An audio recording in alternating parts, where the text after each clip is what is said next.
Perkenalkan, nama Yosi. Usiaku 21 tahun. Aku baru saja kehilangan pekerjaan.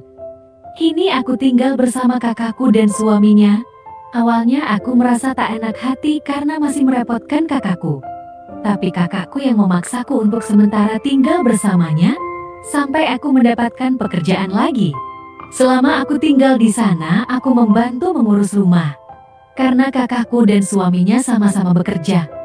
Kakakku bernama Maya, 26 tahun, seorang perawat, dan suaminya Dio, 27 tahun. Bekerja di perusahaan.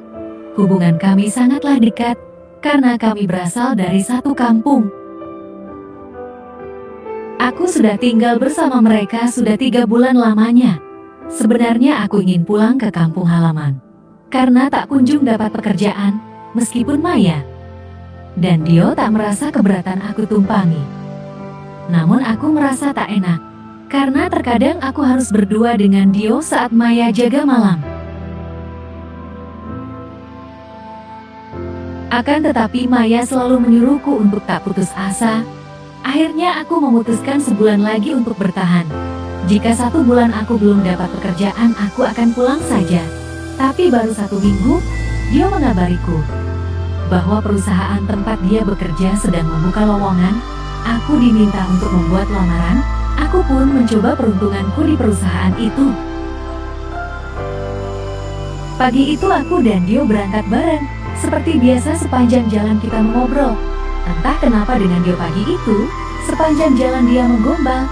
Dan anehnya aku merasa baper dengan sikapnya itu.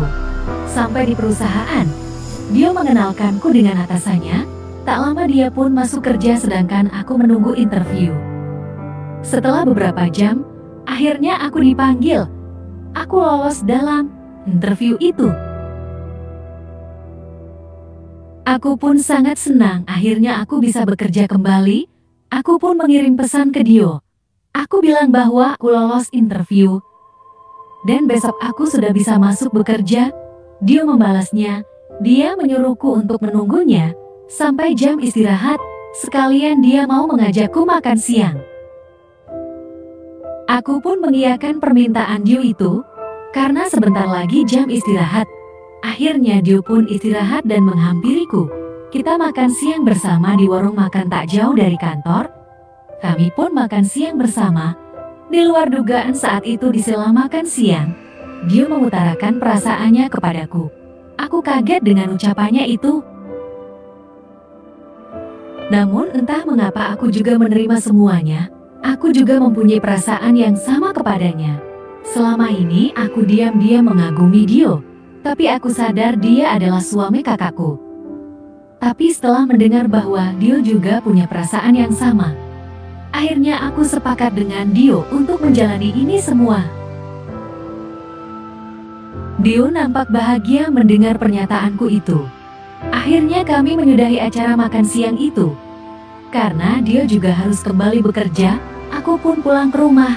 Tak lupa ngabari Maya bahwa aku diterima bekerja. Aku akhirnya sampai di rumah dan merapikan rumah. Sore hari Maya dan Dio pun pulang kerja bersama. Di sela makan malam, Maya memintaku untuk sementara tinggal di rumahnya dulu sampai aku gajian. Aku pun mengiyakan ucapan Maya itu. Keesokan harinya aku dan Dio kembali berangkat bareng. Maya sedang libur hari ini. Di sepanjang jalan aku dan Dio bercanda tawa bersama, layaknya anak muda yang sedang kasmaran. Akan tetapi setelah dekat dengan perusahaan kami kembali menutupi. Aku dan Dio masuk dalam satu tim untuk menghandle sebuah proyek. Dalam proyek itu kita ada 5 anggota termasuk aku dan Dio. Kita saling berdiskusi menyelesaikan proyek ini. Di depan anggota yang lain kita nampak profesional saja, walaupun sesekali mencuri pandang, kita sedang ada proyek besar di luar kota. Sepulang kerja aku dan Dio melanjutkan hubungan ini. Kami kembali bercanda tawa bersama. Sesampainya di rumah kami kembali menjaga sikap kita. Aku pun bercerita ke Maya tentang pekerjaanku. Aku juga cerita bahwa aku masuk dalam tim Dio. Maya nampak senang mendengarnya. Singkat cerita, hubunganku dan Dio makin dekat. Tak jarang kita pulang telat karena menghabiskan waktu bersama. Tapi aku beralasan ke Maya bahwa kita lembur mengerjakan sebuah proyek besar. Tanpa curiga, Maya pun mempercayai itu semua. Hubungan kita makin jauh. Bahkan tak jarang kita mampir ke sebuah penginapan di pinggir jalan.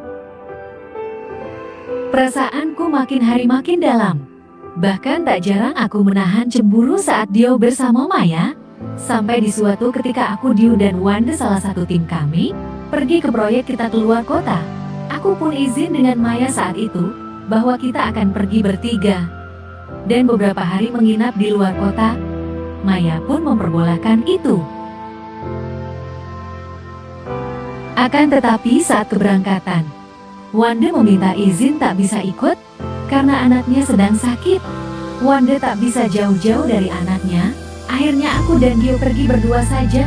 Meskipun saat dalam bekerja kita sangat profesional, namun di luar jam kerja kami memanfaatkan momen ini. Aku sangat bahagia saat itu. Aku bisa bersama Dio 24 jam tanpa ada yang mengganggu. Bahkan kami sengaja membuat sedikit masalah di proyek ini agar mendapatkan tambahan waktu di sana. Singkat cerita, aku sudah gajian dan aku memilih untuk tinggal sendiri. Aku mencari sebuah kontrakan tak jauh dari tempat kerja. Sepulang kerja, Dio juga sering mampir ke kontrakanku dan menghabiskan waktu di sana. Setelah beberapa bulan hubungan ini, di luar dugaan ada hal besar terjadi. Saat itu kami dikagetkan dengan kehamilanku. Kami sangat panik akan hal ini. Kami bingung bagaimana cara keluar dari masalah ini. Dengan penuh pertimbangan, akhirnya kami berkata jujur ke Maya. Maya siap mendengar ini semua. Dia nampak kecewa dan sangat marah. Kami meminta maaf kepada Maya. Namun Maya begitu kecewa kepada kami. Bahkan Maya menghubungi ibu dan ayahnya, mengadukan semua ini. Ibu dan ayah sangat kaget mendengar ini dan sangat marah kepadaku. Aku hanya bisa menangis meminta ampun ke mereka. Saking syok dan kecewanya ayah kepadaku, sampai ayah masuk rumah sakit. Ia mengalami serangan jantung.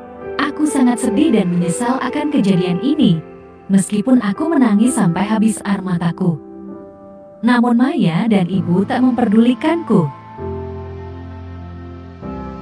Aku terus meminta maaf dan meminta ampun kepada Maya dan kedua orang tuaku.